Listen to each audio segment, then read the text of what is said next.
Eita, não é que o Trump quer dar uma lapada na orelha da Espanha? Pois é, Trump está ameaçando com tirar a Espanha da OTAN, NATO, sei lá como vocês falam no Brasil, mas a Organizações das Nações Unidas, não, isso é a ONU, sei lá o que quiser.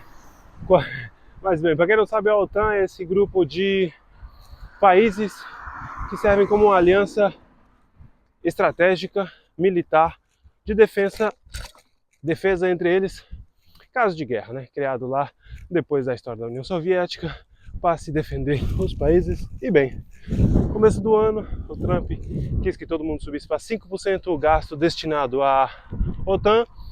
A Espanha deu aquela trambilecagem e ficou em 2,5% por aí. E agora o Trump declarou que vai ter que ser hora de tirar eles, né? Mas aí, antes de seguir entrando um pouco mais nesse assunto, vou falar contigo sobre eu. Bom, eu sou o Presley. Para quem não sabe, esse aqui é meu canal onde vamos pedalando para essas cidades da França e, ao mesmo tempo, vou te contando aqui umas atualidades, vou te falando um pouco sobre a vida na França, Espanha, Europa e tudo um pouco ao redor. Então, se você quer ficar conectado ou tem interesse em conhecer um pouco mais da vida aqui, já vai deixando um like, se inscrevendo. Enquanto vai ouvindo o que eu vou falando, vai vendo as ruas daqui ao redor, porque é por isso que eu vou pedalando. Então, vamos que vamos falar sobre a OTAN. Então, mas é isso aí. O Trump queria que todos os países dedicassem um pouco mais ao gasto militar, até porque estava todo mundo folgando nos Estados Unidos, né? Durante a etapa do Joe Biden. Quando o Trump chegou, já foi tirando as ajudas da Ucrânia, aí a Europa toda ficou pernas para cima, tudo bagunçado, querendo ver de onde que eles iam tirar dinheiro para ajudar a Ucrânia. Então cada um fez sua parte para ajudar a Ucrânia, acabou tirando dinheiro da população, né? Já não tinha o tio Sam para ajudar. Mas o Trump decidiu que ia voltar a ajudar a Ucrânia na guerra, visto que as negociações com o Putin não foi tão bem. Só que ele queria também que todos os países da OTAN aumentassem os gastos, né? Porque os Estados Unidos está disparadamente investindo muito mais do que os outros países. E o gasto realmente dessa guerra tem pesado um pouco mais para os Estados Unidos. Bom, depois do primeiro anúncio do Trump, lá no começo do ano, muitos dos países aumentaram, mas a Espanha ficou para trás. Pedro Sánchez só subiu um tiquinho, então dos 5% dos gastos do país, que era solicitado, a Espanha só subiu, acho que 2,3%. Bom, o detalhe exato não tem muita importância, o que importa é você entender um pouco da política espanhola nesse caso. Quem não sabe, o Pedro Sánchez é presidente da Espanha desde, se não me engano, 2019, 2018. Lembro do Pedro Sánchez na minha época morando na Espanha. Eu lembro que quando foi a época da pandemia, todo mundo estava esperando lockdown. Ele fez o pronunciamento oficial, você não sabia o que ele estava falando. Pedro Sánchez vai falar muito rodeando, é o típico político, sabe? Não fala as coisas de cara, dá muita volta e não tem muito caráter.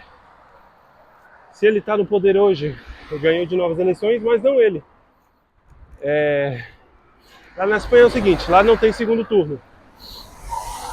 Todo mundo vota e, não chegando à maioria absoluta, tem que fazer pactos.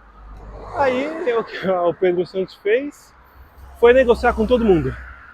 Entre eles, o que mais choca é que ele negociou com os independentistas. Para quem não sabe, numa área da Espanha lá chamada Catalunha, que é essa parte mais colada à França e que corresponde à cidade mais importante, por exemplo, Barcelona, capital turística da Espanha. Espera aí. Nossa. O tripézinho tá me matando. Não consigo fixar ele aqui e todo vídeo me dá um problema. Um dia vai ter um tripé bom nesse canal. Voltando do parêntese fechado, Então o Pedro Sánchez está no poder, como o partido dele foi o que ganhou mais votos dentro dos que estão no poder, mas não nas eleições gerais. A direita estava mais forte, porém não chegava à maioria absoluta.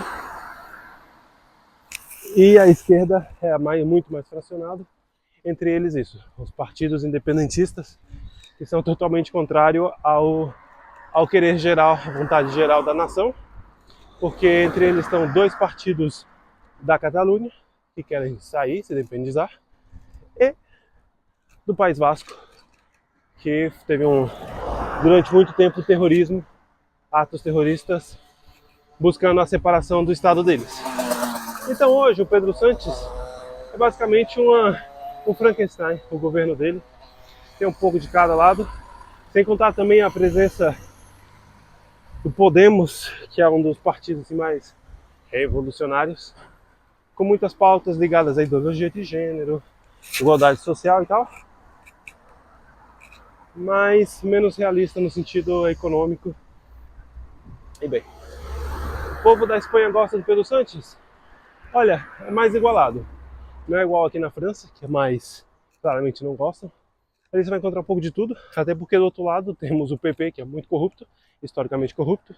Não que o PSOE, que é o partido do Pedro Sánchez, seja mais limpo.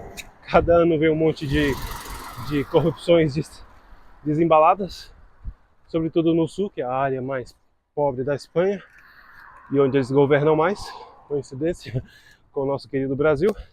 Lá tem muita corrupção. Mas em geral o resto, a direita também teve muita corrupção. E essa história da anti-imigração tem pego mais força recentemente. Então o Vox, que é considerado ultradireita, tem pego um pouco mais de poder nessa questão. Aí bem, o que a gente se encontra? Nos encontramos com um país bastante fragmentado, onde não há um líder decidido, e sim é um acordo entre eles. E o Pedro Sánchez aí vai, como o partido dele tem mais poder histórico, um pouco mais de voz, acaba ganhando nesse aspecto. Mas acaba sendo um governo muito populista. Aí você vai ver eles apoiando Israel um momento, no outro momento eles vão estar apoiando Hamas, aí no momento eles vão estar apoiando os países latinos, no outro momento vai estar contra, vai se manifestar a favor da Venezuela, vai se manifestar contra, porque tem isso, tem esse lado revolucionário aí esse lado revolucionário, antifascista, que é o Podemos, que é um partido político recente até, deve ter uns 16, 20 anos, não chega a 20 anos.